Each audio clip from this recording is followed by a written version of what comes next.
My name is Dan Wendt, and I am with the Cunneen Company. And I'd just like to say, prior to starting today, I'd just like to thank everybody, to all of you for the opportunity that you've given us, your attendance here today, and we're looking forward to sharing hopefully some valuable information with you. My purpose today is pretty simple, actually twofold, if I may say. Number one, I'd like to leave you with a little bit of a feel for what our program would look and feel like in your parish, and also talk with you just a little bit about timing. I know that many times when parishes are coming off a major capital campaign, there's that issue of timing and how best to implement an offertory enhancement program while you have parishioners still paying on pledges. But before I do that, let me just begin with a little background. I've been with the Cunneen Company for well over 30 years, working with parishes, many right here in Pittsburgh and throughout the Midwest. And as you go through that package, you're going to see the cathedral name.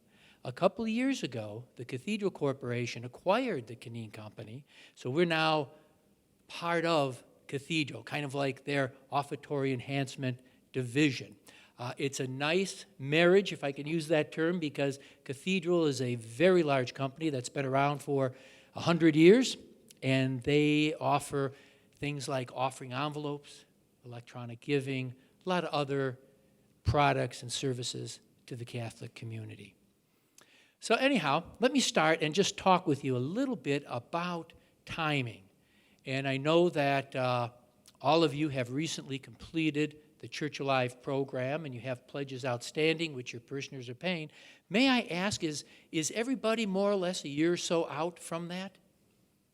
From the initial start of the program? Okay.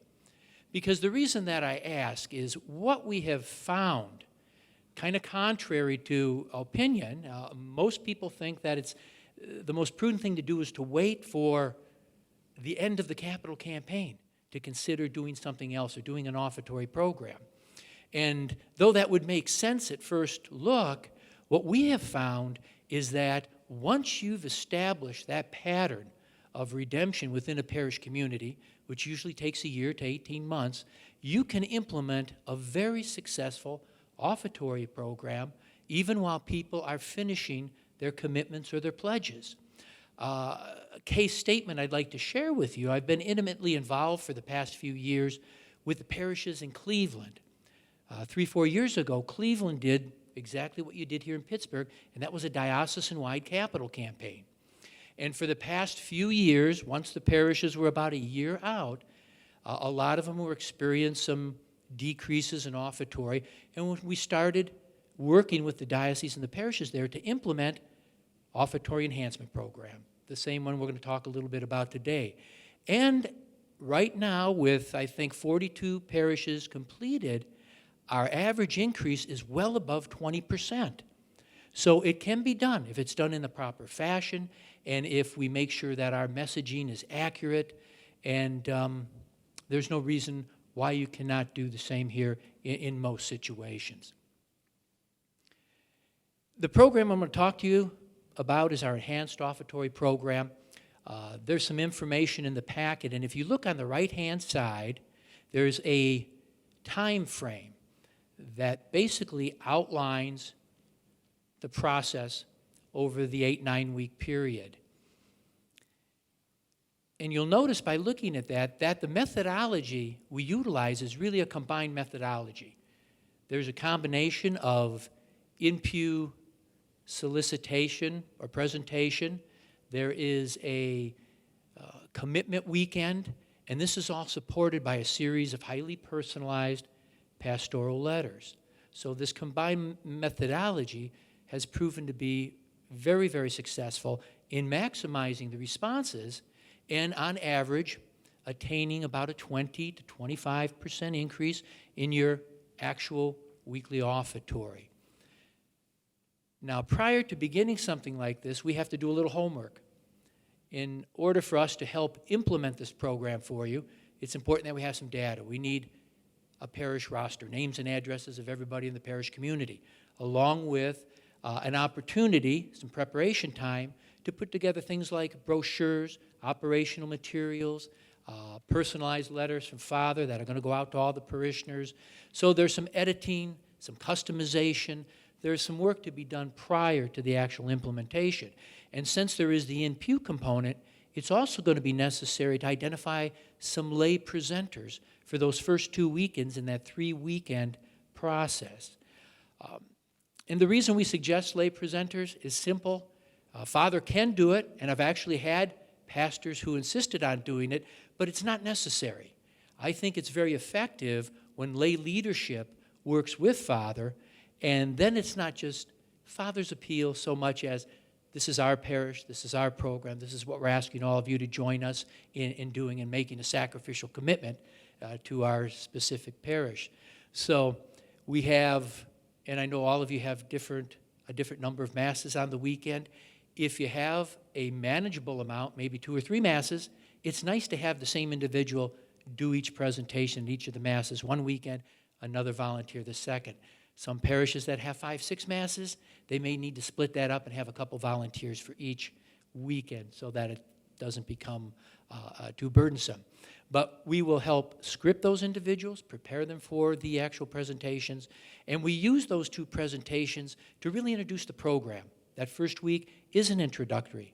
It's a 4 or 5 minute presentation that introduces the program. It talks about why we're doing this, why it's so important, why it's necessary, and what we're asking you to prayerfully consider.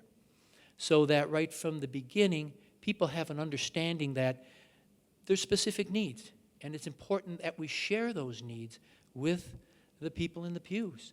I know Dolores alluded to this a little earlier that, in all these years, almost 35 years of working with Catholic parishes, one thing has remained very constant. I wish it was regular envelope usage, but it's actually that people still like to know where the money's going to be spent and how it's going to be spent. So we want to make sure that our messaging is specific to your parish situation.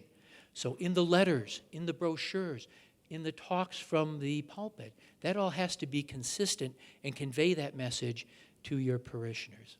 So once we get through this preparation process, we can begin the actual implementation, and that would begin with the first weekend, the first lay presentation, introducing the program.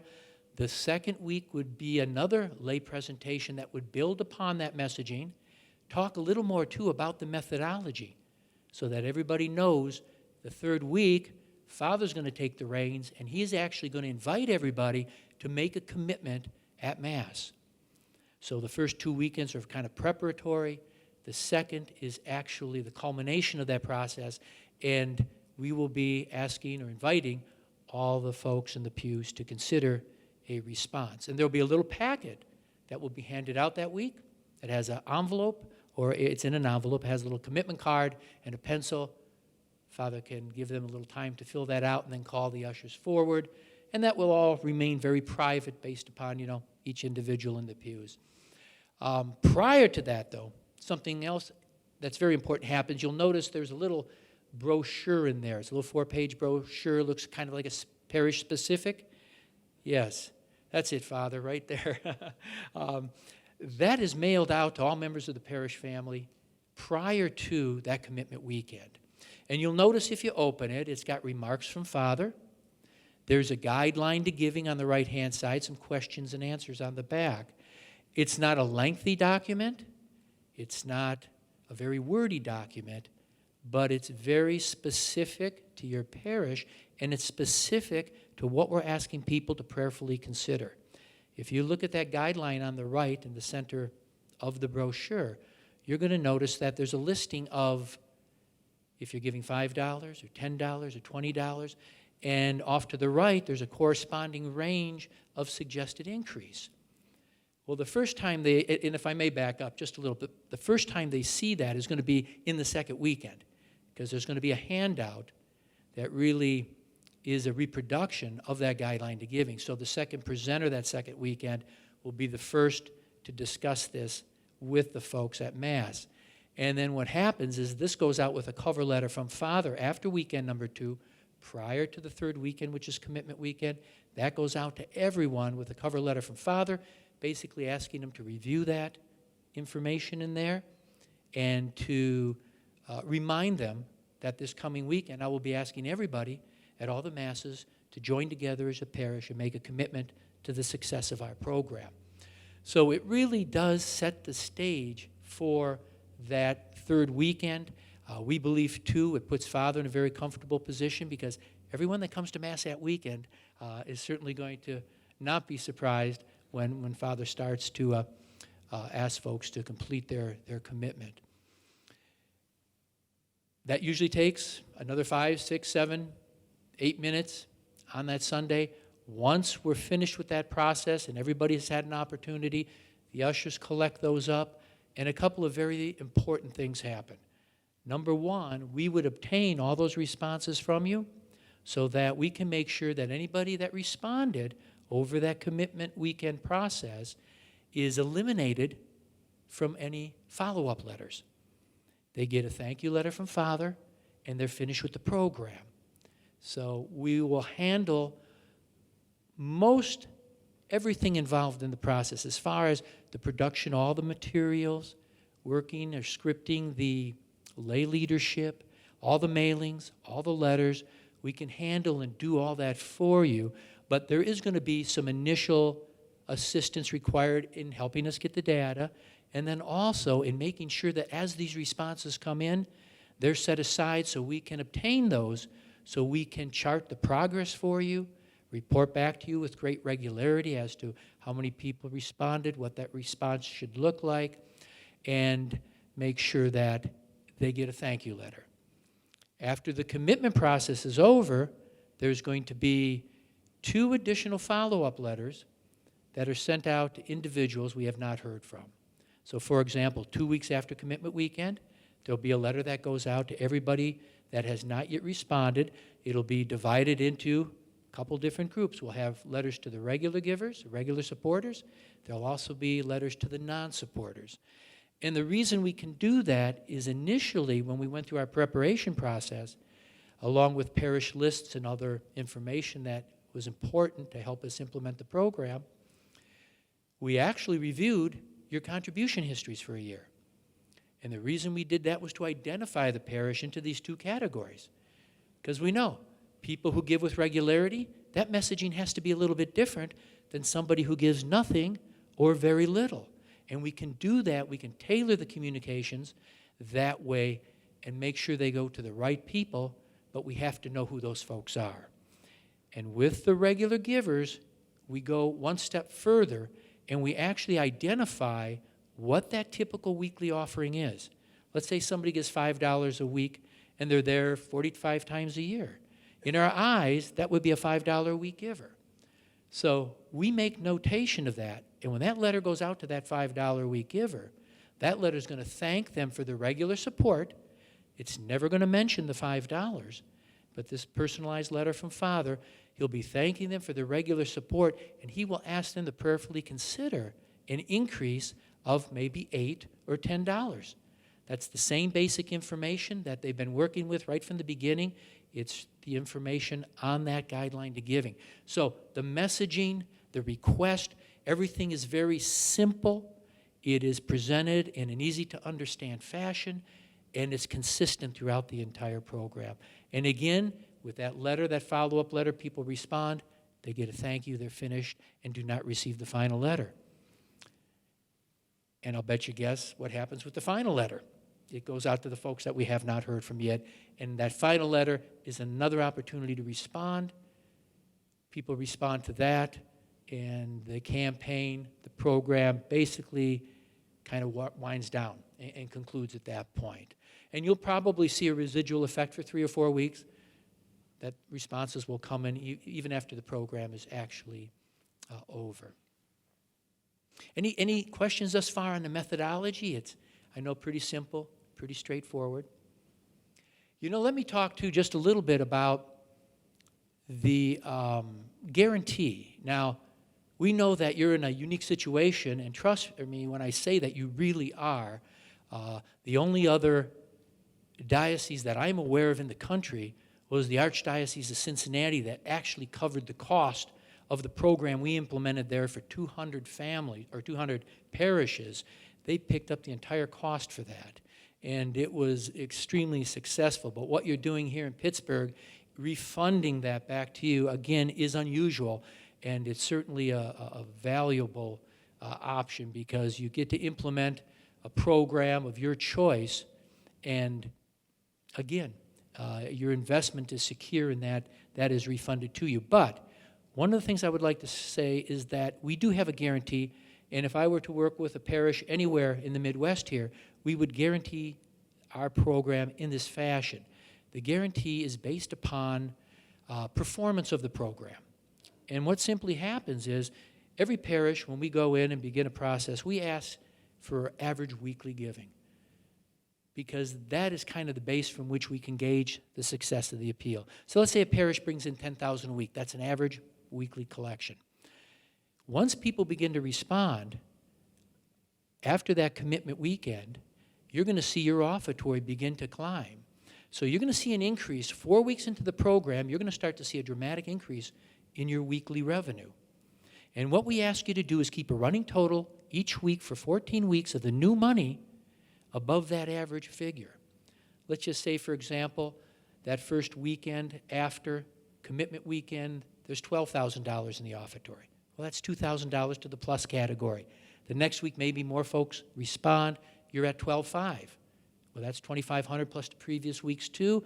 We're at $4,500 in new money. If you track that over that 14 weeks, and we'll hit the highs and lows of a number of months, there's only one of two scenarios possible. We're extremely confident that the amount of new money generated by the program will far exceed your total investment. As a matter of fact, if for some reason it does not, that fee will be adjusted down to what the actual amount of new money is. So in your case, it may not be quite as valuable, but I think what it conveys is that we have a lot of faith in our program. We've been practicing this since 1981, and we can assure you of a very effective and very well-run offertory enhancement program where, again, we can assist in probably doing at least 90% of the actual work for you. Does that make sense? Is everybody clear on that? It's okay. 5 minutes? Okay, great, thank you. Well, I've kind of given you a thumbnail sketch, gone over that quickly. In that packet also, there's a listing on the left-hand side of parishes that we've worked with over the years here in the diocese. Behind that is an actual fee schedule, and the fee is based upon the actual size or number of households in your parish community. So some other information there that you can review at your leisure. And of course, my contact information also. And I'm always available to come to the parish, to speak with you, finance committee. Happy to do that, never in any obligation to do so. Yes.